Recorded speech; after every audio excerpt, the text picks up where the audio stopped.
Bismillahirrahmanirrahim. Assalamualaikum warahmatullahi wabarakatuh. Innal hamdalillah nahmaduhu wa nasta'inuhu wa nastaghfiruh wa na'udzu billahi min shururi anfusina wa min sayyiati a'malina. May yahdihillahu fala mudilla lahu wa may yudlil fala hadiya lahu. Asyhadu an la ilaha illallah wahdahu la syarika lahu wa asyhadu anna Muhammadan abduhu wa rasuluh sallallahu alaihi wasallam. Ya ayyuhalladzina amanu taqullaha haqqa tuqatih wa la tamutunna illa wa antum muslimun. Amma ba'd, fa inna asdaqal hadithi kitabullah wa khairal hadi hadi Muhammadin sallallahu alaihi wasallam wa syarral umuri muhdatsatuha wa kullu bid'atin dhalalah. Hadirin sekalian, para pemirsa, demikian juga para pendengar Radio Insani dimanapun Anda berada. Pada kesempatan malam hari ini, Allah Subhanahu wa Ta'ala masih mengkaruniakan kepada kita begitu banyak kenikmatan. Semoga Allah Subhanahu wa Ta'ala senantiasa memberikan kemudahan-kemudahannya kepada kita, membekali kita dengan ilmu yang bermanfaat, demikian juga membimbing kita untuk pandai bersyukur atas nikmat-nikmat Allah Subhanahu wa Ta'ala. Salawat dan juga salam semoga senantiasa terlimpahkan, tercurahkan kepada junjungan kita Nabi besar Muhammad sallallahu alaihi wasallam, keluarganya, para sahabatnya, demikian juga orang-orang yang mengikuti ajarannya. Hadirin sekalian, para pemirsa, demikian juga para pendengar dimanapun Anda berada. Pada kesempatan malam hari ini insyaallah kita akan lanjutkan kajian kita pada kitab Arba'in An-Nawawi, yang pada kesempatan malam hari ini insyaallah kita akan memasuki pembahasan hadis yang ke-11. Pada kesempatan terakhir kajian Arba'in Nawawi kita telah menyelesaikan pembahasan hadis yang ke-10. Kita masuki pembahasan hadis yang ke-11 insyaallah. Qala al-Imam An-Nawawi rahimahullahu ta'ala, Imam An-Nawawi rahimahullahu ta'ala beliau mengatakan, An Abi Muhammadin al-Hasan ibni Ali ibn Abi Talib sibti Rasulullah sallallahu alaihi wasallam wa raihanatihi radhiyallahu anhuma. Hadis ini diriwayatkan dari Abu Muhammad. Abu Muhammad ini adalah kunyah Al-Hasan bin Ali bin Abi Talib. Abu Muhammad ini kunyahnya. Namanya siapa? Al-Hasan bin Ali bin Abi Talib, sibti Rasulullah sallallahu alaihi wasallam, cucu Rasulullah sallallahu alaihi wasallam, wa raihanatihi, dan juga kekasih Rasulullah sallallahu alaihi wasallam, orang yang sangat disayangi oleh Rasulullah sallallahu alaihi wasallam. Radhiyallahu anhuma, semoga Allah taala meridai kepada keduanya. Siapa dan siapa? Hasan dan abunya, Hasan dan bapaknya, Hasan dan Ali bin Abi Talib. Qala, Al-Hasan mengatakan, hafidtu min Rasulillah sallallahu alaihi wasallam, aku telah menghafal dari Rasulullah sallallahu alaihi wasallam, aku telah menghafal dari kakekku, gitu, bahasa kita. Aku telah menghafal dari kakekku sallallahu alaihi wasallam, da ma yaribuka illa ma la yaribuka, tinggalkan sesuatu yang meragukanmu kepada sesuatu yang tidak meragukanmu. Tinggalkan sesuatu yang mendatangkan keraguan dan kerjakan sesuatu yang tidak ada keraguan padanya. Sangat pendek sekali hadisnya. Insyaallah sangat mudah sekali untuk dihafalkan. Mau menghafal enggak ini? Mau? Beliau mengatakan rawahu Tirmidzi wan Nasa'i diriwayatkan oleh Imam At-Tirmidzi, Imam An-Nasa'i, wa qala At-Tirmidzi, dan Imam At-Tirmidzi mengatakan tentang hadis ini, haditsun hasanun sahih. Imam Tirmidzi mengatakan hadis ini adalah hadis yang hasan sahih. Hadirin sekalian yang dimuliakan oleh Allah, sebelum kita mengkaji tentang faidah-faidah yang bisa kita ambil dari hadis ini, kita akan jelaskan terlebih dahulu kedudukan dari hadis yang mulia ini. Kedudukan dari hadis yang mulia ini dijelaskan oleh para ulama sebagaimana Imam Ibnu Hajar, Imam Ibnu Rajab Al-Hambali, beliau menjelaskan bahwasannya sabda Rasulullah sallallahu alaihi wasallam yang baru kita simak ini merupakan satu di antara jawami'ul kalim. Berulang-ulang terus kalimat ini. Satu di antara jawami'ul kalim yang merupakan kekhususan yang dimiliki oleh Nabi kita Muhammad sallallahu alaihi wasallam. Apa jawami'ul kalim? Kalimat yang ringkas dan memiliki faidah yang luas. Ini adalah salah satunya. Jawami'ul kalim dari Nabi sallallahu alaihi wasallam. Kenapa dikatakan satu di antara jawami'ul kalim yang dimiliki oleh Nabi sallallahu alaihi wasallam? Karena apa? Karena hadis yang pendek ini kita bisa mengambil darinya sebuah kaidah yang sangat agung.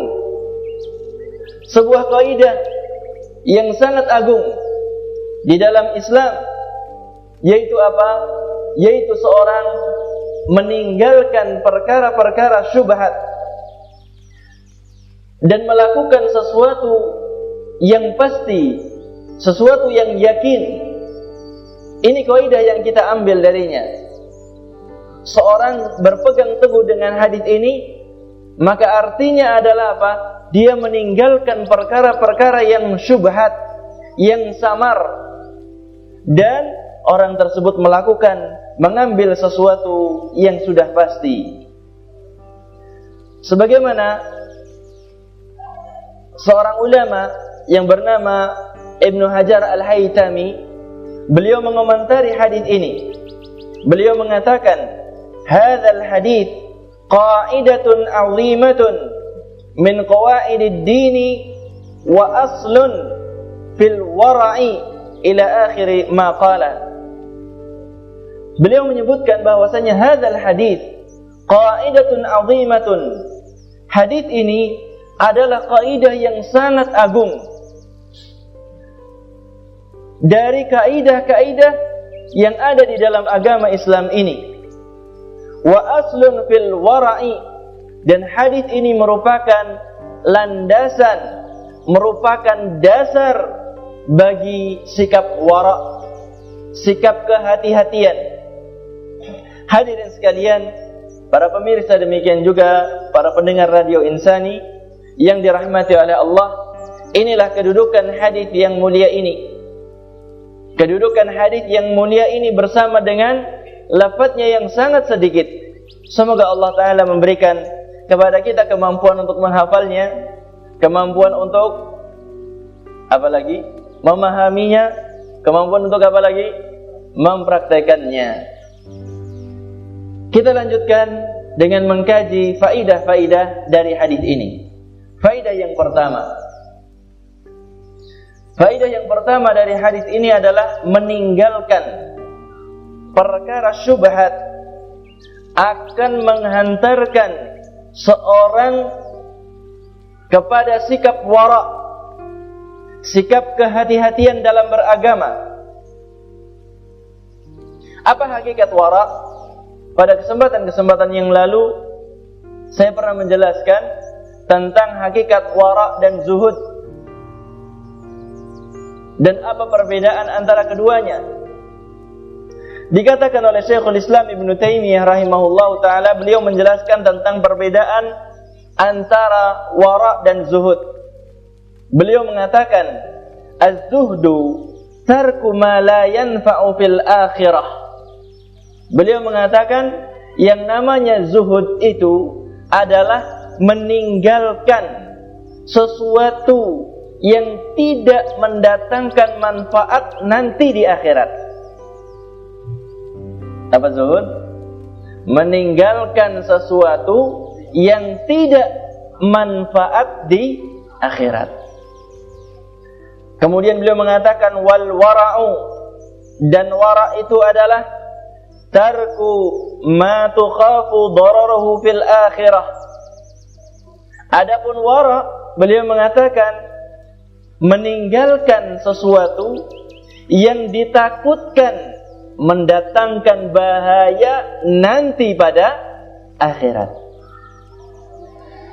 Dari arti yang kita simak bersama ini, mana lebih tinggi antara wara' dengan zuhud? Zuhud lebih tinggi, karena apa? Sesuatu yang tidak mendatangkan manfaat ditinggalkan.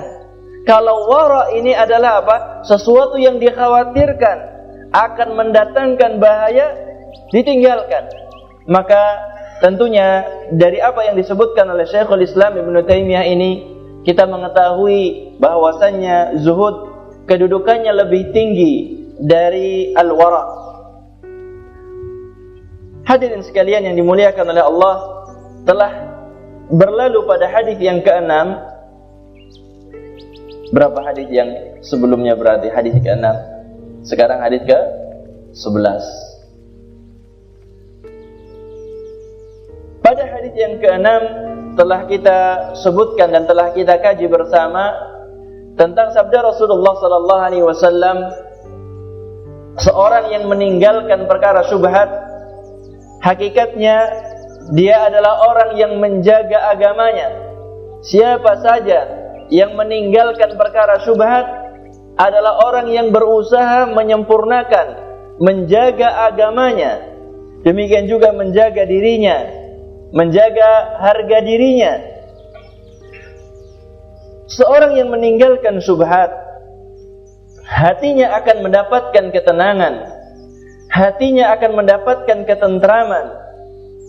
Adapun orang yang mengerjakan syubhat, perkara yang masih samar, hukumnya tidak jelas, walaupun seorang tersebut lahiriahnya dia menerima apa yang dia kerjakan tersebut, ketahuilah bahwasanya jika jiwanya masih bersih, fitrahnya masih lurus, dia akan risih.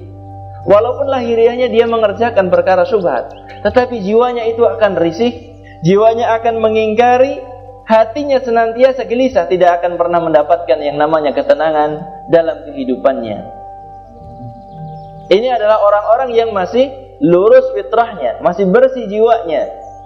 Berbeda dengan ahli maksiat, berbeda dengan orang-orang yang hatinya sudah kotor, yang tercampur dengan berbagai macam racun-racun yang merusak hatinya, sehingga hatinya telah menjadi hati yang sakit. Hadirin sekalian yang dimuliakan oleh Allah, kita lanjutkan faedah yang kedua. Ketika kita telah mengetahui tentang definisi dari al-wara', apa artinya tadi? Ulangi lagi. Wara' itu meninggalkan sesuatu yang dikhawatirkan ada bahayanya nanti di akhirat. Sekarang kita ambil faedah yang kedua. Contoh-contoh sikap wara'. Contoh sikap wara'. Contoh yang pertama tentunya adalah dari imamnya orang-orang yang wara'. Imamnya orang wara' siapa kira-kira? Siapa kira-kira? Nabi besar Muhammad sallallahu alaihi wasallam. Beliau adalah imamnya orang yang wara', panutan setiap orang yang ingin bersikap wara', hati-hati dalam beragama. Anas bin Malik radhiyallahu taala anhu, beliau pernah menceritakan tentang apa yang beliau lihat dari Nabi sallallahu alaihi wasallam.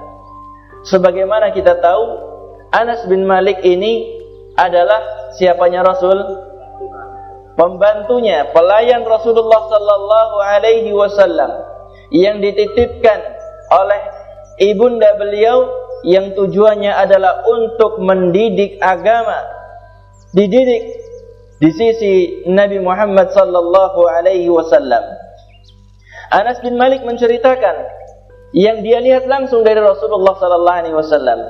Ketika Nabi sallallahu alaihi wasallam suatu hari beliau melintasi sebuah jalan di Madinah. Ketika itu Nabi sallallahu alaihi wasallam pandangan matanya tertuju kepada satu butir kurma. Pandangan mata beliau tertuju kepada satu butir kurma.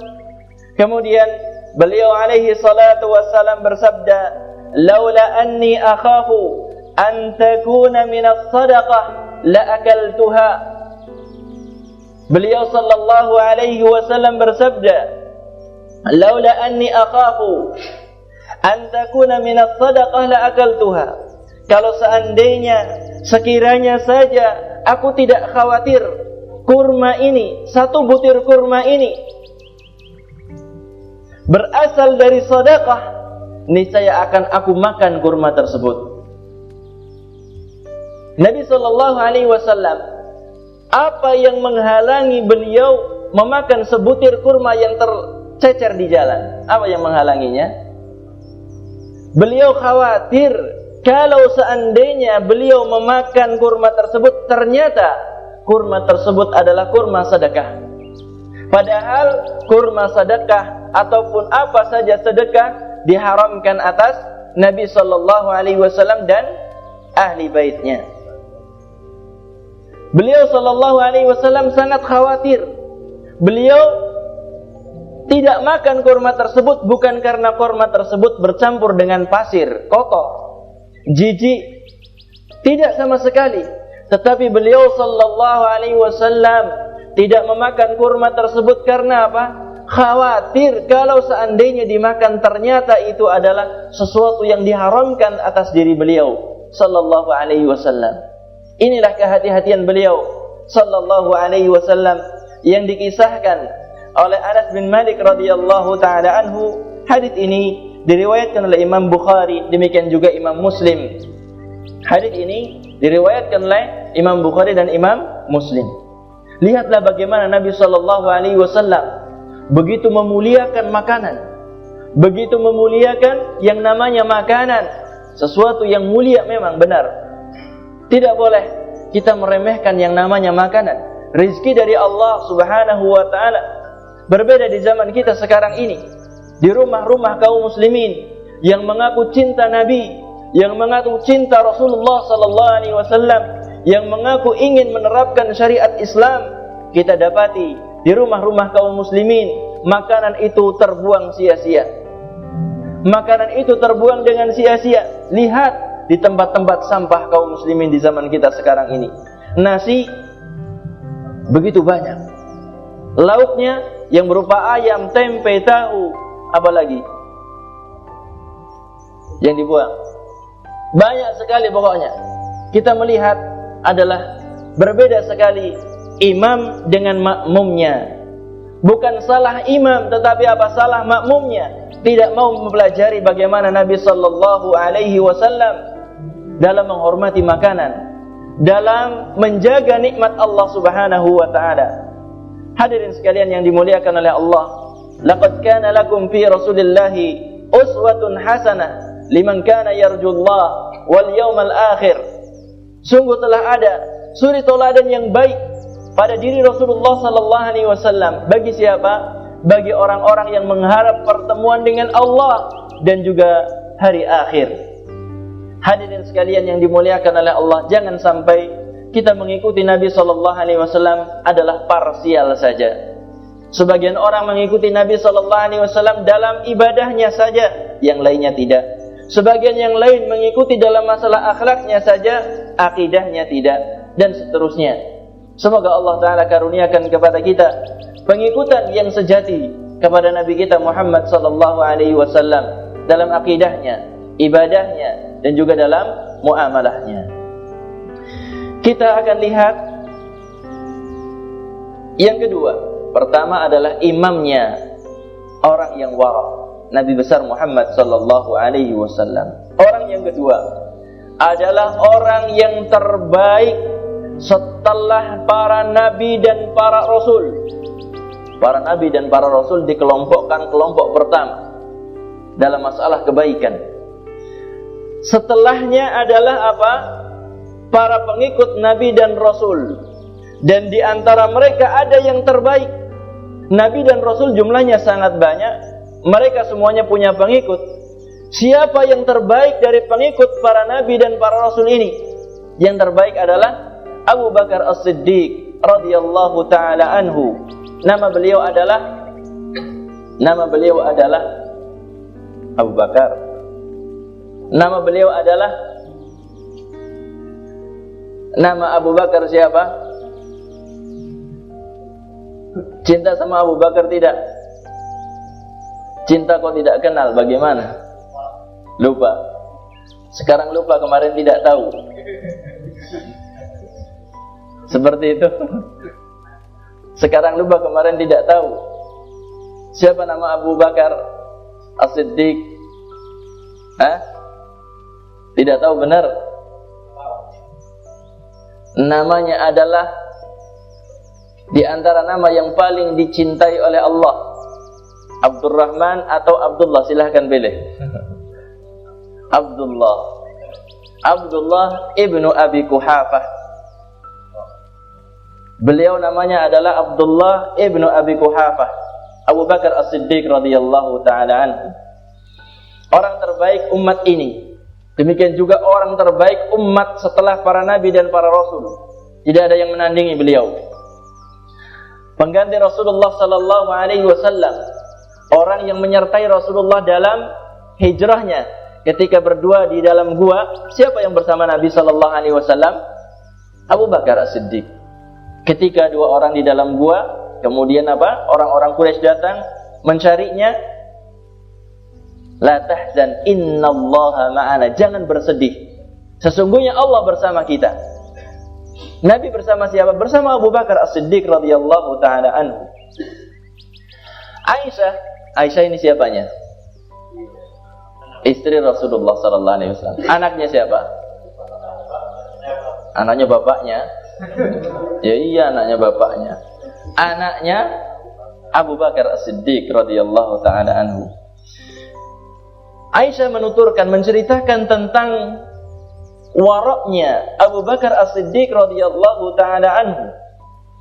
Abu Bakar As-Siddiq, beliau memiliki seorang budak yang ditugaskan untuk mengambil keuntungan dari usaha-usaha yang beliau miliki. Jadi beliau, Abu Bakar As-Siddiq itu punya modal yang dititipkan ke orang lain. Si fulan dititipi, fulan dititipi, fulan dititipi. Kemudian budaknya ini punya tugas untuk mengumpulkan keuntungan-keuntungan tersebut. Di zaman kita ada yang semacam itu. Bukan debt collector ini. Kalau debt collector kan nagih utang. Kalau ini apa? Ngambil bagi hasil, keliling kepada orang-orang yang dititipi modal. Dari hasil itulah Abu Bakar radhiyallahu taala anhu makan. Pada suatu hari, budaknya ini membawa makanan dan menyodorkan kepada Abu Bakar. Ketika itu Abu Bakar menerima dan memakannya. Kemudian sang budak mengatakan, "Tahukah engkau apa yang sedang engkau makan ini?" Kemudian Abu Bakar mengatakan, "Aku tidak tahu. Apa ini?" Kemudian budak itu mengatakan, "Ini adalah hasil usahaku pada zaman jahiliyah dahulu. Aku adalah seorang paranormal. Walaupun aku tidak punya apa-apa, tidak punya kemampuan apa-apa. Aku jadi paranormal itu cuma sekedar ngerjain orang saja," istilahnya seperti itu. Dan kebanyakan paranormal seperti itu ya. Yang zaman dahulu sampai sekarang juga seperti itu. Cuma mengatakan dirinya bisa, tetapi ternyata tidak bisa apa-apa. Kemudian budaknya ini mengatakan, "Orang-orang yang menjadikan aku sebagai paranormal memberiku imbalan. Yang sedang engkau makan ini adalah termasuk imbalan yang dulu aku dapatkan ketika aku jadi paranormal. Apa yang dilakukan oleh Abu Bakar As-Siddiq radhiyallahu ta'ala anhu ketika mendapati makanan yang dia santap itu adalah dari sesuatu yang tidak halal, langsung beliau memasukkan jarinya ke dalam mulutnya, ke dalam kerongkongannya. Tujuannya untuk apa? Untuk memuntahkan kembali apa yang telah beliau santap. Inilah kehati-hatian. Kalau kita kan wis kadung, masuknya nikmat, keluarnya enggak nikmat. Kalau kita katakan seperti itu, masa sih keluarnya harus tersiksa gitu. Orang muntah kan enggak enak sekali. Kalau kita mungkin keinginannya ya masuknya enak, keluarnya juga ya biasa saja, wajar lah gitu. Inilah bedanya kita dengan Abu Bakar As-Siddiq. Beliau memaksa untuk keluar ketika itu. Karena apa? Tahu bahwasanya itu adalah sesuatu yang tidak halal. Hadirin, demikian juga para pemirsa dan juga para pendengar Radio Insani dimanapun Anda berada. Semoga Allah Ta'ala merahmati kita semuanya. Inilah contoh yang sangat nyata dari seorang yang menjadi pengganti Rasulullah Sallallahu Alaihi Wasallam sebagai pemimpin kaum muslimin ketika itu, orang terbaik setelah Nabi kita Muhammad Sallallahu Alaihi Wasallam. Kita lanjutkan yang ketiga, contoh sikap wara yang ketiga dari seorang yang memiliki kunyah Abu Hafs Al-Adawi. Abu Hafs Al-Adawi, siapakah dia? Umar bin Khattab. Taunya dari mana? Apa karena urutan Abu Bakar kemudian Umar? Abu Hafsnya. Abu Hafs, hadis keberapa dulu? Hadis ke-1 dan ke-2 disebutkan, diriwayatkan dari Abu Hafs radhiyallahu ta'ala anhu. Siapa gelar atau apa gelar yang dimiliki oleh Abu Hafs Umar bin Khattab? Gelarnya Amirul Mukminin. Yang lainnya Al-Faruq. Gelarnya adalah Al-Faruq. Beliau adalah orang yang diberikan oleh Allah Subhanahu wa taala kepadanya kekuatan Islam muncul di tangan beliau. Beliau menaklukkan negeri-negeri yang dahulunya belum sempat ditaklukkan oleh Rasulullah dan juga Abu Bakar As-Siddiq radhiyallahu ta'ala anhu. Beliau juga adalah orang yang ucapannya adalah kebanyakannya senantiasa benar. Ucapan beliau adalah disebutkan mulham, mendapatkan ilham dari Allah Subhanahu wa ta'ala. Yang Nabi SAW pernah menuturkan, memberikan penjelasan tentang kedudukan Umar bin Khattab radhiyallahu taala anhu. Beliau mengatakan sallallahu alaihi wasallam, "Lau kana ba'di nabiyyun lakana Umar." Rasulullah sallallahu alaihi wasallam mengatakan, kalau seandainya sepeninggalku ada nabi, maka dia adalah Umar. Kalau seandainya ada nabi sepeninggalku, maka dia adalah Umar. Hadirin sekalian, para pemirsa dan juga para pendengar yang dimuliakan oleh Allah, Rasulullah mengatakan tentang Umar dengan perkataan yang sangat istimewa sekali. Kalau ada nabi setelah Rasulullah, katanya yang jadi yang pantas itu adalah Umar.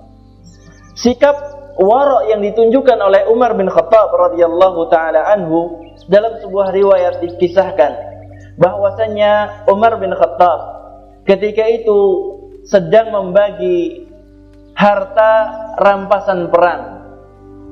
Dibagi-bagi harta rampasan perang. Dan ini juga merupakan kekhususan siapa? Umat Islam. Umat sebelum umat Islam, kalau ada harta rampasan perang, dibagi atau tidak dibagi? Tidak dibagi. Diapakan? Hah? Diapakan? Diserahkan kepada siapa? Kepada Allah. Diserahkan kepada Allah, kemudian apa? Akan datang api dari langit kemudian memakannya. Itu yang ada pada syariat sebelum umat Nabi Muhammad sallallahu alaihi wasallam. Dan pada umat Nabi Muhammad sallallahu alaihi wasallam dihalalkan ghanimah, harta rampasan perang itu dihalalkan, dibagi-bagi kepada kaum muslimin. Ketika itu Umar bin Khattab radhiyallahu taala anhu sedang membagi-bagi harta rampasan perang. Diberikan kepada setiap orang yang berhijrah. Setiap kepala diberikan 4.000 dirham. Berapa? 4.000 dirham bagi tiap orang yang berhijrah. 4.000 dirham. Kemudian Umar bin Khattab radhiyallahu taala anhu, beliau memberikan kepada anak beliau. Anak beliau siapa yang terkenal? Abdullah bin Umar. Abdullah bin Umar ini tidak diberikan 4.000, tetapi diberikan kepadanya hanya 3.500 dirham saja. Diberikan pertama kepada seluruh muhajirin itu 4.000. Tetapi ketika diberikan kepada anaknya sendiri malah dikurangi, cuma 3.500. Kemudian ada orang yang berkomentar yang ada di sampingnya, dia juga termasuk muhajirin. Kenapa dia diberikan kurang dari 4.000? Hanya 3.500 saja. Kemudian beliau mengatakan, sesungguhnya yang berhijrah adalah kedua orang tuanya. Itu tidak seperti berhijrah sendiri. Kehati-hatian yang sangat luar biasa dari beliau radhiyallahu taala anhu, sampai kepada anaknya sendiri. Kalau seandainya diberikan 4.000 tidak ada yang protes. Berbeda dengan zaman kita sekarang ini. Kalau ada proyek dari pusat, bapaknya jadi kepala daerah, siapa yang pertama megang proyeknya? Anaknya, sepupunya, siapa lagi? Suami adiknya, dan seterusnya. Itulah yang terjadi di zaman kita sekarang ini. Kalau beliau tidak, harta ini dibagi seluruh kaum muslimin, ternyata anaknya sendiri malah dikurangi haknya. Kalau kita melihat seperti itu. Tetapi ada alasannya kenapa beliau tidak memberikan sama dengan muhajirin yang lain. Sebabnya adalah karena apa? Karena kehati-hatian beliau. Bahwasannya Abdullah bin Umar ketika berhijrah adalah yang membawanya siapa? Kedua orang tuanya, ibu dan bapaknya yang membawanya. Demikian juga suatu saat pernah datang harta yang diserahkan kepada beliau berupa minyak misik dan minyak ambar dari Bahrain sampai kepada Umar bin Khattab dari negeri yang disetorkan kepada Amirul Mukminin. Disetorkan berupa apa? Minyak misik dan minyak ambar. Kemudian beliau mengatakan, demi Allah, seandainya ada seorang wanita yang pandai menakar untuk minyak ini, menakar minyak ini, sehingga aku dapat membagikannya kepada kaum muslimin. Kemudian istrinya yang bernama Atikah mengatakan, aku bisa menakarnya, aku pandai menakarnya wahai suamiku, maka berikanlah kepadaku untuk aku takar. Apa yang dikatakan oleh Umar bin Khattab? Beliau mengatakan tidak. Kenapa? Kata istrinya.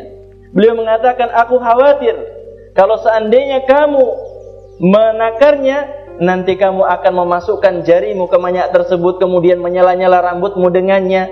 Cuma seperti ini saja beliau tidak mau, subhanallah. Bayangkan, minyaknya banyak sekali untuk dibagi kaum muslimin. Istrinya juga termasuk kaum muslimin.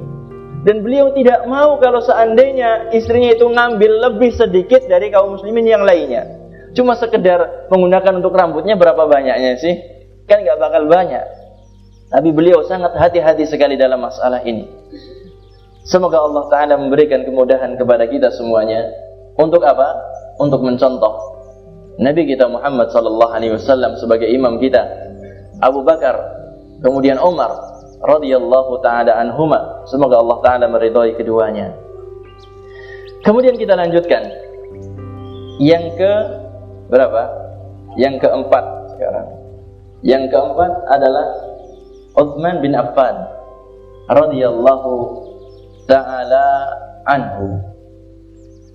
Siapa Utsman bin Affan ini? Siapanya Nabi? Menantunya Nabi sallallahu alaihi wasallam, bahkan bukan cuma satu yang dinikahi. Dua anak Nabi sallallahu alaihi wasallam dinikahi, tapi tidak bareng. Satu meninggal kemudian diberikan lagi oleh Rasulullah sallallahu alaihi wasallam.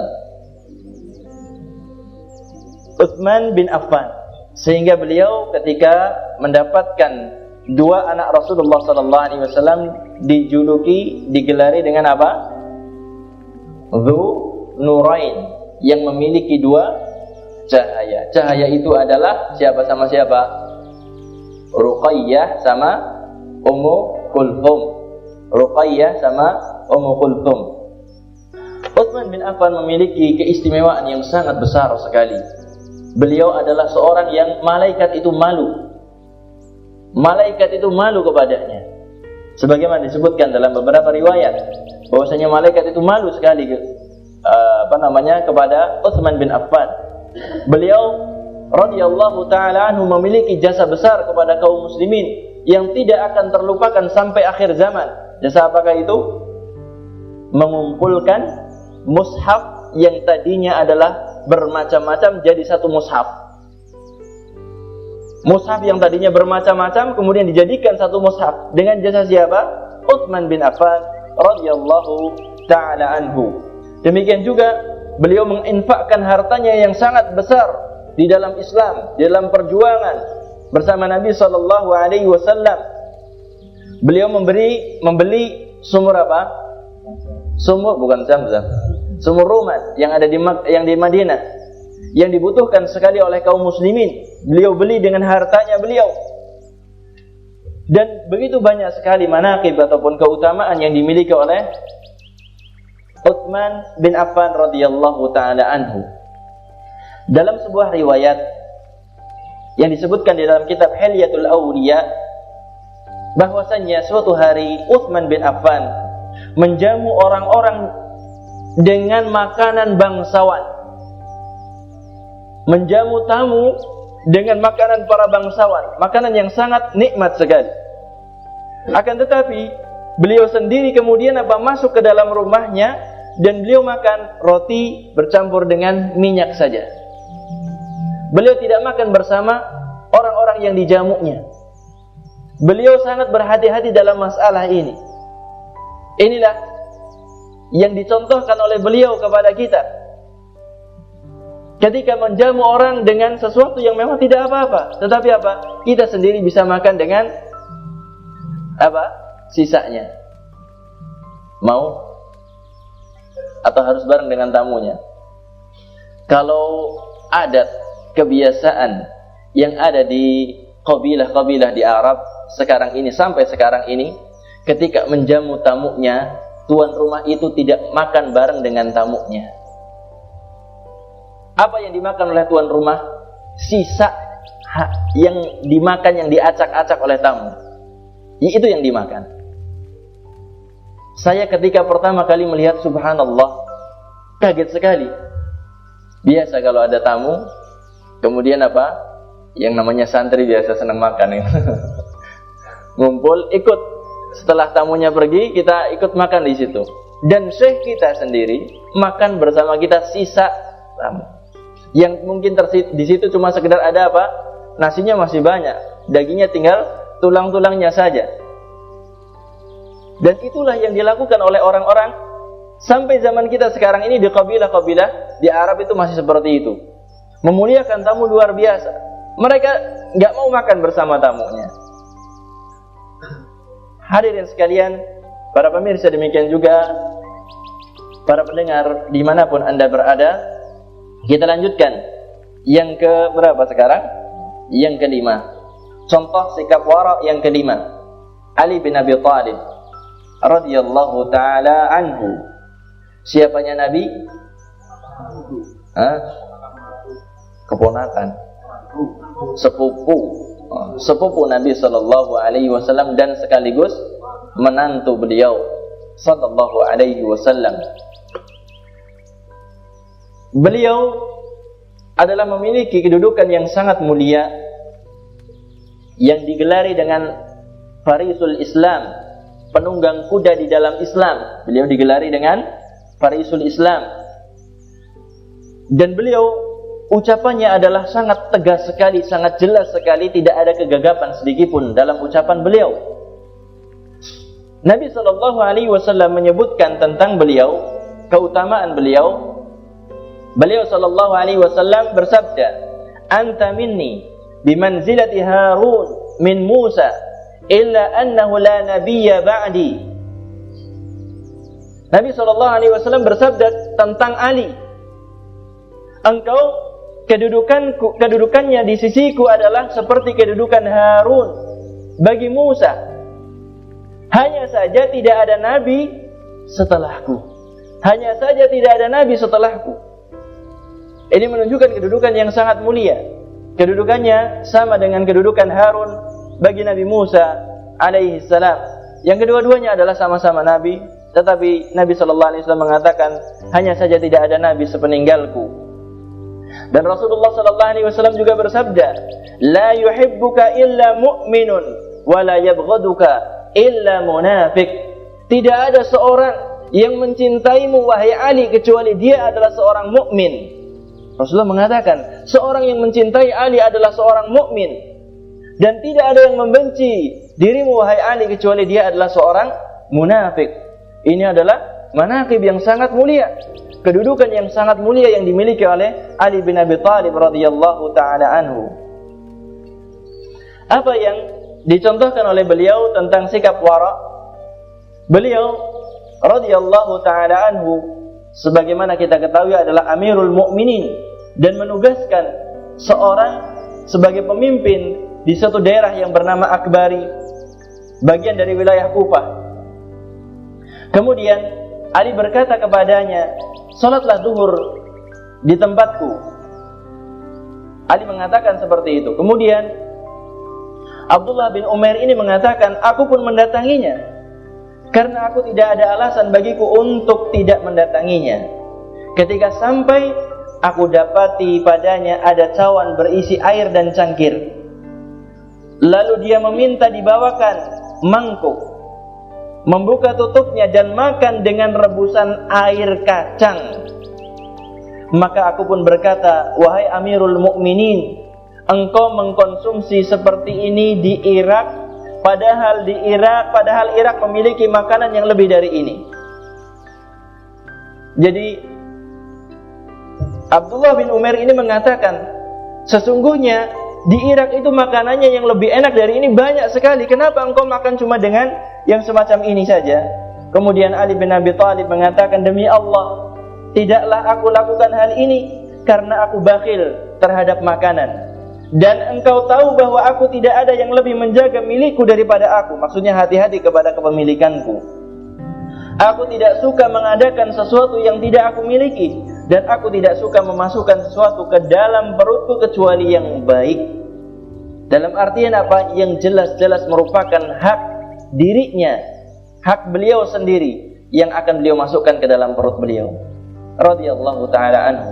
Inilah contoh yang ada dari para salaf, para pendahulu kita, tentang bagaimana sikap kehati-hatian mereka dalam beragama. Wallahu a'lam bishawab. Ini adalah akhir kajian kita pada kesempatan malam hari ini, dan insyaallah kita akan lanjutkan mengkaji faedah-faedah yang tersisa dari hadis yang ke-11. Semoga Allah Subhanahu wa taala memberikan kemudahan kepada kita semuanya. Sampai di sini apa yang bisa saya sampaikan, waktunya sudah masuk Isya. Terima kasih, jazakumullah khair atas perhatian dan juga kebersamaannya. Kurang lebihnya mohon maaf. Kita akhiri dengan doa kafaratul majlis. Subhanakallahumma wa bihamdika, asyhadu an la ilaha illa anta, astaghfiruka wa atubu ilaik.